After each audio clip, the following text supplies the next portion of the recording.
Welcome to my latest video of the Sea Reefer 170 floating aquascape.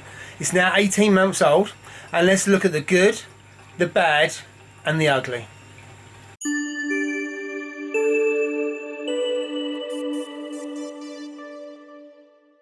So here we have the Sea Reefer 170 floating aquascape. It is about 18 months old now and big improvement, but let's look at what's going on. Let's look at the good. Two of the old existing torches looking fantastic. The one there, that has grown huge, and I think it will cause a bit of a problem long term because it's taking up a lot of the floating aquascape, and I have to be really careful what I put in between. So the zoas are okay, they're not going to be affected. And down there is a Monty, really popping some colours.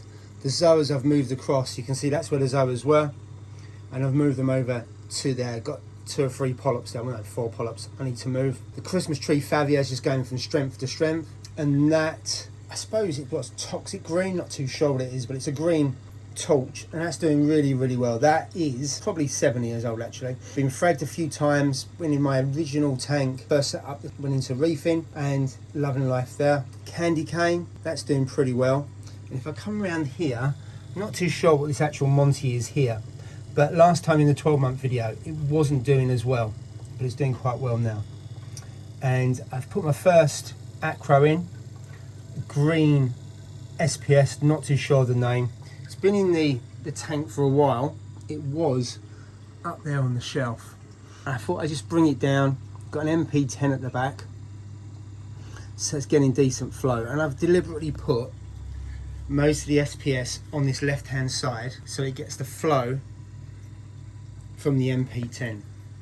Now if I come around here, I've got a purple plating Monty, and what I like about it is just beginning to play and have layers to it, and you can just see on the white, which is now beginning to grow out, which is great. And I've come down here, I've got lime green, and that is looking really good. And when I first set up this tank, after about 6 months, I put in a sample, or tester coral shall I say, and they were just bombing. They just died off. Left it to about 12 months and then they're beginning to come on. And I really believe that it does take about 12 months for a tank to really settle and allow you to put SPS in. Of course, some people it's quicker, but for me it takes that bit of time. And then here, this is a fairly new torch. It's getting blown from both sides because I've got a Tunzi pump up there. Love Tunzi pumps. And that's giving it some flow across.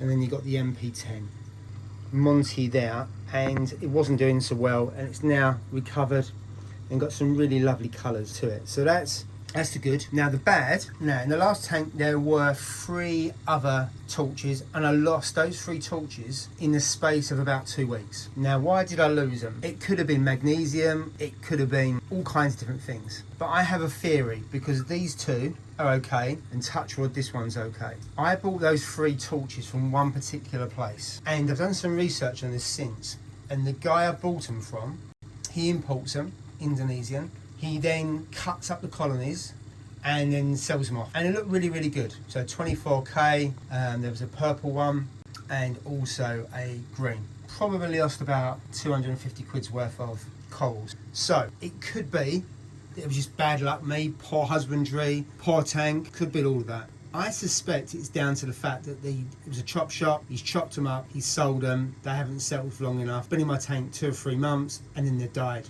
Maybe that's an excuse by me because of poor reef keeping, it might be, but I won't be going back there again. I'm not going to name that particular place, but it's weird how these 3 have survived. They might not, you never know, but they've come, well, one's really old, the green one. The one on the right has come from an established tank of a reefer unknown, and the other one there has come from a trusted source. So that's the bad. Now, what's the ugly? Now the ugly is I'm loaded with bubble coral, so I've got it everywhere. Now when you have blue light, you can hide a multitude of sins, whereas under white light all of the floors of the tank are exposed. However, you can spot problems early, unlike under blues, where by the time you see the problem it's almost too late and you're in recovery to try and put the issue right. So what's the answer to bubble algae? Well, an emerald crab I found helps. And I must admit, in most tanks now, I would put peppermint shrimps for Aptasia and also an emerald crab straight away to help with bubble algae, because no matter what you try and do, it always seems that bubble algae tends to get into the tank.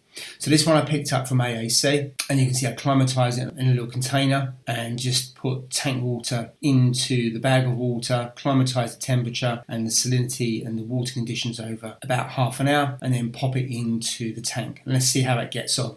There you can just about see the pipefish, just see the coloration. It spends a lot of its time underneath the aquascape. Generally just tends to come out into the open at feeding time. Really lovely fish, fairly easy to look after. I think the key is get one that's feeding on frozen. That way you haven't got to worry about getting enough food.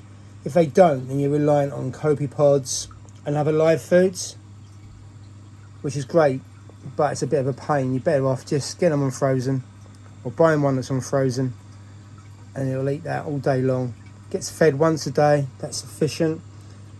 Had this fish for, I'd say, probably about 9 months. Pipefish are absolutely gorgeous. Got no filter on here, so it may not necessarily bring out the colour. And there's a pygmy hawkfish in the far side.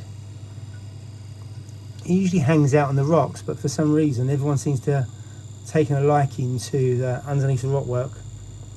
Again, another community fish, really peaceful, and there's a theme in this tank with tank mates that all get along, very low in aggression, because things like pipefish struggle in a tank full of aggression. They get out competed for food, get bullied, haven't got a natural fight in them.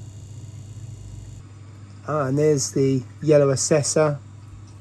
Again, quite a few of the fish are underneath the aquascape or to the side. I mean, he used to live in the rocks all the time, never came out, but now seems to be out more and more. Really nice fish. Again, community fish, not aggressive at all. Stunning yellow colour. But I think if you want a fish that's swimming out in the open all the time, I wouldn't get a yellow assessor. I think there's other alternatives out there, because it seems to hang around the rock work more often than not. But a great fish. Go around to the side, see if we can get a great view. It disappeared altogether, but there's a better view of the pipefish. You can see the yellow assessor is in the rockwork there.